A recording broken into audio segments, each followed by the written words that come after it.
Dans cette vidéo, je vais vous prouver par A plus B que l'investissement immobilier rentable fonctionne uniquement avec une seule catégorie de personnes. À vous de savoir si vous en faites partie ou pas. Salut les investisseurs intelligents et bienvenue dans cette nouvelle vidéo dans laquelle je vais aborder un sujet qui n'est pas facile à accepter pour tout le monde, mais tant pis, je mets quand même les pieds dans le plat. C'est que l'investissement immobilier n'est pas destiné à n'importe qui. Effectivement, il y a plusieurs catégories de personnes et j'en ai catégorisé 3. Il y a premièrement, et c'est malheureusement la plus grande partie de la population, ce sont les gens qui se plaignent. Ce sont les gens qui se plaignent de ne pas gagner assez, qui se plaignent que le système les a placés là où ils sont et que de la faute du système, ils sont bloqués dans un endroit où ils sont complètement empêtrés. Ce sont des personnes qui contractent de nombreux crédits à la consommation, qui souhaitent augmenter leur niveau de revenu alors qu'en fait, s'ils gagnaient plus, ils ne feraient que contracter encore plus de crédits. Ce sont donc malheureusement des gens qui sont programmés pour être pauvres et je vous déconseille de fréquenter ces gens-là parce qu'ils auront malheureusement une tendance à vous tirer vers le bas, à vous tirer vers leur catégorie. Ensuite, il y a la catégorie des gens qui doutent et là, je sais que vous êtes peut-être une très grande majorité à regarder cette vidéo et vous êtes en train de douter. C'est-à-dire que vous étiez peut-être du côté de ceux qui se plaignent et puis vous avez déjà mis un pied ou vous avez peut-être même déjà vos 2 pieds dans la case centrale des gens qui doutent. Les gens qui doutent, ce sont les gens qui se posent 1000 questions. Ce sont les gens qui ne font que acheter des livres, qui ne font qu'acheter des formations, qui ne font que regarder les vidéos de Monsieur Rodolphe ou d'autres youtubeurs et qui en fait ne passent jamais à l'action, ne serait-ce que par ouvrir la porte d'une agence immobilière pour prendre des renseignements sur tel ou tel produit à vendre. Ces gens-là, ils ne sont pas très loin de la catégorie d'après, mais il peut quand même y avoir un gouffre énorme avec cette catégorie qui est la catégorie des gens qui agissent. Et pour moi, une personne qui a déjà ouvert une vidéo de Monsieur Rodolphe ou qui a acheté simplement un livre, il a déjà un pied dans ceux qui agissent parce que acheter un livre sur l'investissement immobilier locatif, c'est déjà une action qui vous met dans un mouvement d'investisseurs intelligents. Donc, si vous voulez vraiment investir, vous devez vous faire ce cadeau de passer réellement à l'action. Pour terminer sur ces 3 catégories, n'oubliez pas que dans la catégorie de ceux qui doutent, j'aime rappeler cette phrase de Michel Audiard qui dit « Un intelligent assis va moins loin qu'un con qui marche ». Il vaut mieux quelque part avancer et mal faire ou faire lentement que chercher à être prêt et à être au top parce que l'investissement immobilier va vous sourire et vous allez pouvoir y aller uniquement si la bonne affaire se présente à vous. J'ai une mauvaise nouvelle, l'affaire parfaite n'existe pas et si vous ne provoquez pas vous-même votre chance en multipliant les rendez-vous à la banque ou en agence immobilière, vous n'allez pas trouver de bien immobilier qui va correspondre à ce que vous cherchez. En revanche, si vous passez à l'action et que vous êtes un petit peu tête brûlée, dites-vous bien que la chance sourit toujours aux audacieux et que quoi qu'il arrive, il faut faire décoller la fusée et que si la trajectoire n'est pas bonne, vous pourrez toujours la rectifier une fois qu'elle sera partie. Mais je préfère les gens qui me disent « Voilà Rodolphe, je suis désolé, j'ai fait un Pinel il y a 8 ans ou j'ai acheté un bien immobilier, je n'y connaissais rien mais je voulais le faire. » Je préfère ces gens-là plutôt que ceux qui me disent « Voilà Rodolphe, ça fait 10 ans que je veux investir, je ne l'ai jamais fait parce que j'ai plein de peur, j'ai la trouille, on m'a toujours déconseillé de le faire, etc. etc. » Donc voilà, c'est pas grave de mal faire, le pire c'est de ne rien faire. Ce qui va surtout faire qu'une personne va passer de la catégorie du doute à la catégorie de l'action va surtout se jouer sur le mental. Effectivement, lorsque vous faites un investissement immobilier locatif pour la première fois, vous devez avoir un mental d'acier pour ces 4 raisons. Recherche, négociation, apprentissage, désillusion. Effectivement, la recherche va vous coûter beaucoup d'énergie et moi-même, lorsque j'étais au début de ma carrière d'investisseur, il fallait que je fasse une trentaine de visites de biens immobiliers qualifiés pour trouver le bien qui allait être mon premier investissement. Et en fait, beaucoup de gens font 2-3 visites et ensuite me mettent en commentaire YouTube « Oui Rodolphe, ce que tu nous dis, ça ne vaut rien. Moi, j'ai fait des visites et je ne trouve rien dans les critères que tu donnes. » Sauf que eux, ils ont fait 3 visites alors que moi, pour trouver un bien, je vais faire une trentaine de visites. Donc, vous devez prendre votre courage à 2 mains et faire de nombreuses visites, entamer de nombreuses négociations, dépenser beaucoup de votre énergie propre et vous allez trouver la pépite, le bien qui va devenir votre tout premier investissement immobilier. Ensuite, il y a la négociation.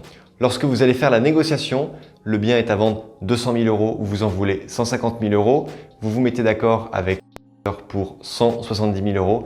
Et là, vous apprenez par un texto le lendemain matin lorsque vous vous réveillez qu'une personne a fait une contre-offre à 190 000 euros et que vous n'êtes pas rentable à 190 000 euros. Vous serez donc obligé de vous désengager de ce bien-là. Sauf que vous avez donc arrêté les visites, vous avez fondé tout votre espoir, vous avez peut-être même commencé à faire des devis à des artisans, à prévenir votre banquier et ce bien-là vous a glissé sous le nez, on vous a coupé l'herbe sous le pied et ça ne vous fera que vous démoraliser. D'où l'importance d'avoir un mental d'acier et il faut voir l'immobilier comme un véritable business, d'accord? Vous ne pourrez pas tout acheter, vous ne pourrez pas tout avoir, il faut s'attendre à savoir perdre et c'est d'ailleurs là un adage chez les champions, c'est que si vous voulez gagner quelque part, il faut aussi apprendre à perdre. Ensuite, il y a la désillusion.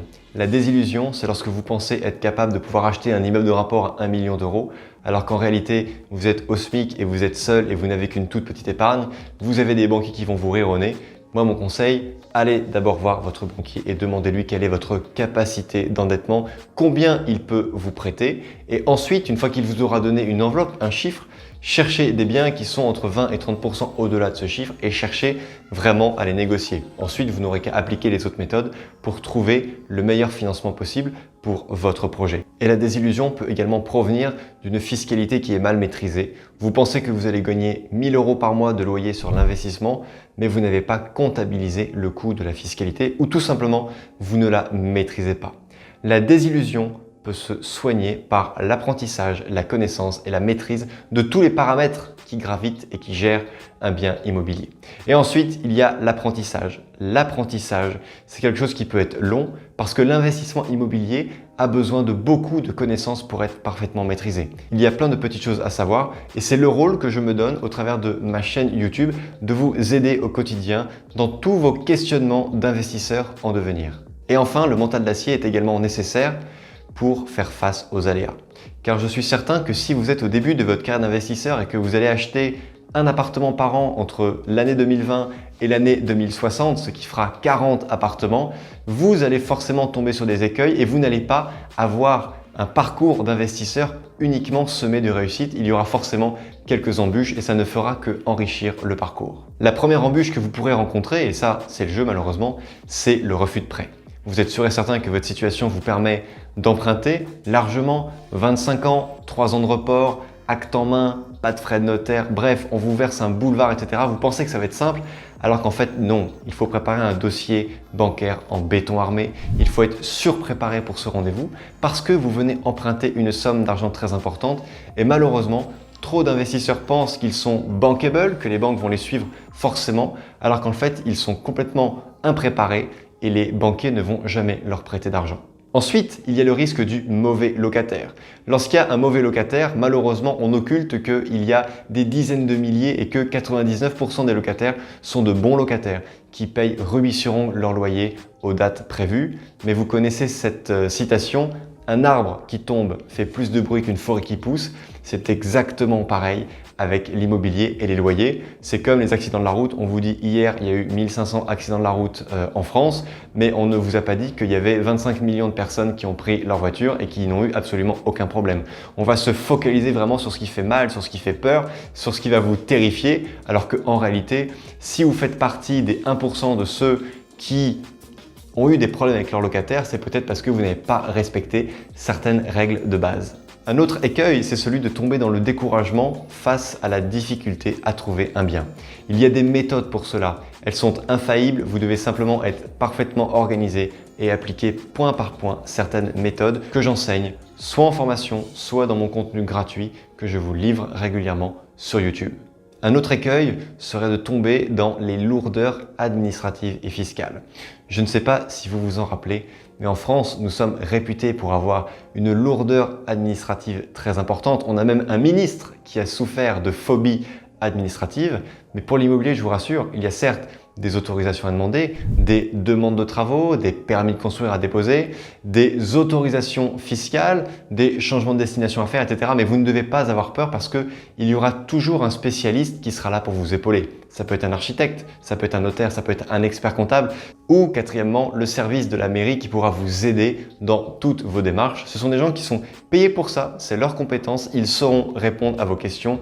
Mais ne demandez pas à Tata Suzanne comment est-ce qu'on fait pour déposer un permis de construire. Je pense que vous gagnerez beaucoup plus de temps si vous demandez à un architecte ou sur un blog d'architecture spécialisé, sur Facebook, sur un groupe par exemple. Ce sera beaucoup plus intéressant. Apprenez toujours à aller chercher la bonne information et recroisez-les parce que une bonne source ne peut pas être suffisant. Si en revanche cette source est répétée sur plusieurs endroits, alors oui, son taux d'efficacité, son taux de vérité est quasiment de 100%. Donc oui, cette source peut être fiable. Mais vous devez toujours recroiser parce que si vous vous appuyez uniquement sur une personne qui dit parfois des choses fausses ou inexactes, vous risquez d'avoir des problèmes. Et n'oubliez pas qu'en immobilier, on parle de dizaines, de centaines, voire parfois de plusieurs millions d'euros. Vous n'avez donc pas le droit à l'erreur. Et enfin, le dernier écueil dans lequel vous pouvez tomber, c'est de ne pas vous réveiller par rapport aux marchands de rêve. Ces personnes qui vous promettent monts et merveilles, qui vous promettent d'avoir des revenus astronomiques juste comme ça, grâce à l'immobilier, grâce au business en ligne, grâce aux crypto-monnaies, grâce à la bourse, grâce à plein de choses, alors qu'en réalité, on peut vraiment se constituer une fortune, mais ça ne se fait pas d'un coup, ou alors vous gagnez au loto, ou alors vous réinventez et vous faites le nouvel Instagram qui, entre le jour de sa création et le jour de sa revente, je crois 1 an après, s'est vendu pour plus d'1 milliard de dollars. Mais voilà, soit vous êtes le futur créateur d'Instagram ou d'un réseau social qui prendra énormément de valeur, soit vous appliquez et vous mettez une méthode en place avec l'immobilier, en bon père de famille, qui s'autofinance, qui se rembourse, qui prend de la valeur et graduellement vous allez vous construire une fortune. Mais une fortune se construit dans le temps, elle n'est pas immédiate, elle gagne avec du courage, du mérite, de la méthode et beaucoup d'actions. Chers amis, cette vidéo est terminée, j'espère qu'elle vous a plu. Surtout, dites-moi en commentaire ce que vous en avez pensé, dites-moi quelles sont vos questions par rapport à celle-ci. Likez-la, partagez-la, abonnez-vous à la chaîne si bien sûr ça n'est pas déjà fait. Et surtout, comme d'habitude, n'oubliez pas, crise ou pas crise, on fait la route ensemble. Ciao!